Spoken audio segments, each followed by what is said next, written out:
Good morning बच्चों। आज की इस क्लास में हम कक्षा 7 का विज्ञान पढ़ेंगे। हमारा आज का टॉपिक है पाठ 3, पदार्थ की संरचना एवं प्रकृति।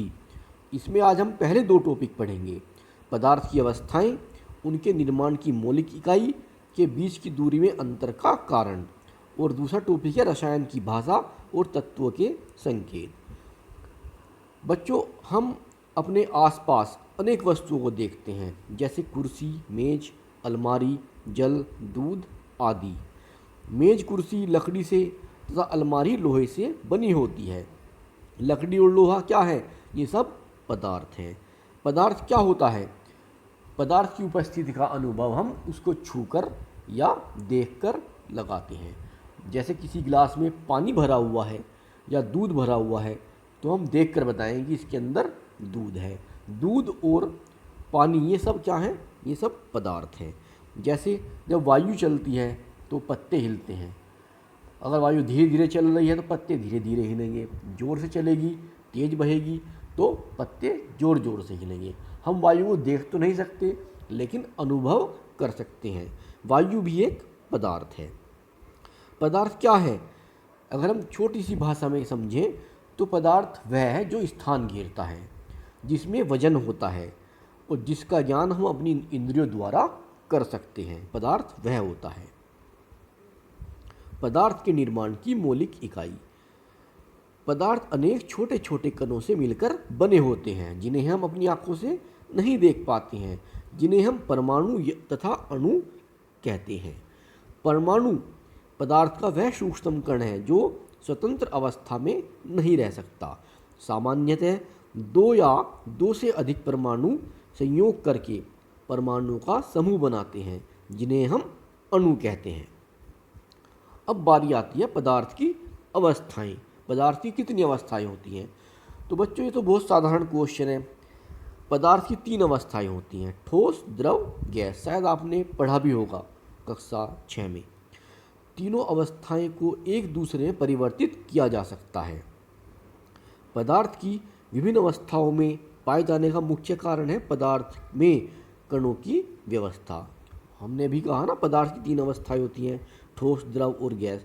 तो इसका मुख्य कारण यह है कि पदार्थ में कणों की व्यवस्था, यानी कि उनमें अणुओं की व्यवस्था। ठोस पदार्थ की ठोस अवस्था में कण जो होते हैं वो बहुत पास पास होते हैं, जिससे उनके बीच का जो अंतरा अणु स्थान होता है, जो दो अणुओं के बीच में स्थान होता है, वो बहुत कम होता है। आप इस चित्र से समझ लीजिए, ये ठोस के कण हैं, बिल्कुल सटे हुए हैं, इनके बीच में जरा सा भी स्पेस नहीं है।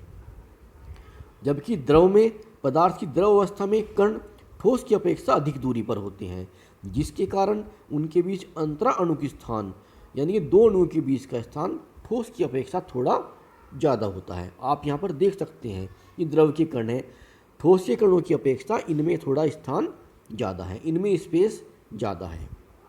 गैस पदार्थ की तीसरी अवस्था।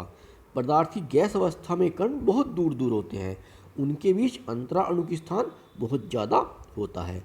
बच्चों, ये गैस के कण हैं, आप देख सकते हैं कि ये कितनी दूर दूरी पर है, तो ये इसमें अंतर होता है। अगर हम इस चित्र को देखें तो आप ठोस में देखिए, ये ठोस के कण हैं, बिल्कुल सटे हुए, जरा सा भी स्पेस नहीं है।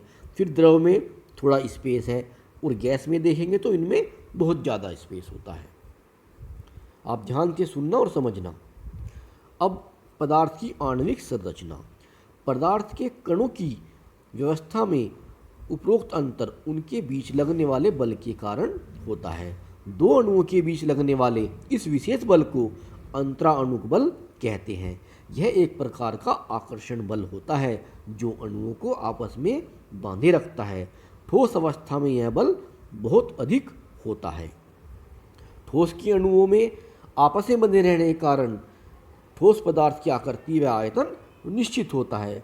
हम ठोस पदार्थ की आकृति को बदल नहीं सकते। मान लो एक ईंट है, ईंट क्या है? एक ठोस पदार्थ है, ईंट जैसी है वो वैसी ही रहेगी, उसका आकार हम नहीं बदल सकते हैं, है ना। अच्छा, ये देखो आप, ठोस है, ये क्या है? बर्फ। इसमें अंतराणु की स्थान बिल्कुल भी नहीं है, इसके अणु पास पास में होते हैं। द्रव पदार्थों में अणुओं के बीच की दूरी ठोस पदार्थों की तुलना में अधिक होती है। अणुओं के बीच परस्पर दूरी अर्थात अंतर आणविक स्थान अधिक होने के कारण इसमें अंतर आणविक आकर्षण बल ठोस की तुलना में कम होता है, जिसके कारण द्रव के अणु अपनी सीमा में रहते हुए स्वतंत्रतापूर्वक गति कर सकते हैं। द्रव की आकृति निश्चित नहीं रहती, परंतु आयतन निश्चित रहता है। द्रव को आप जिस बर्तन में रखेंगे वह उसी का आकार ग्रहण कर लेगा। मान लो आप एक गिलास में पानी ले लो, एक गिलास में जितना पानी है उस पानी को आप एक लोटे में कर दो तो क्या होगा, वो लोटे का आकार लेगा, लेकिन पानी उतना ही रहेगा, केवल आकार में परिवर्तन होगा, आयतन में परिवर्तन नहीं होगा। अगर हम देखें तो ये द्रव के अणु हैं, इनमें स्पेस थोड़ा ठोस की अपेक्षा ज़्यादा होता है। गैस के अणुओं के बीच की दूरी ठोस एवं द्रव की तुलना में बहुत अधिक होती है, जिसके कारण गैस के अणुओं के मध्य लगने वाले आकर्षण बल का मान नगण्य होता है। गैस की आकृति एवं आयतन दोनों अनिश्चित होते हैं। जिस बर्तन में आप गैस को डालोगे वो उसी का आकार ले लेगी। ये गैस के अणु हैं, आप चित्र देखकर समझ रहे होंगे। देखो इसमें कितना स्पेस है, यहाँ इनकी कंपेयर कर लो आप। ठोस में बिल्कुल भी नहीं है, पानी में स्पेस है और भाप में इनसे और ज़्यादा है। अब तत्व एवं यौगिक। तो तत्व क्या है? तत्व एक ही प्रकार के परमाणु से मिलकर बना पदार्थ तत्व कहलाता है, जैसे सोना, चांदी, ऑक्सीजन, हाइड्रोजन आदि।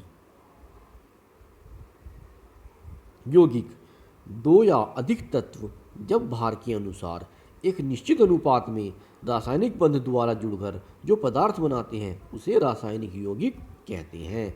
उदाहरण के लिए जल, साधारण नमक, गंधक का अम्ल आदि रासायनिक यौगिक हैं।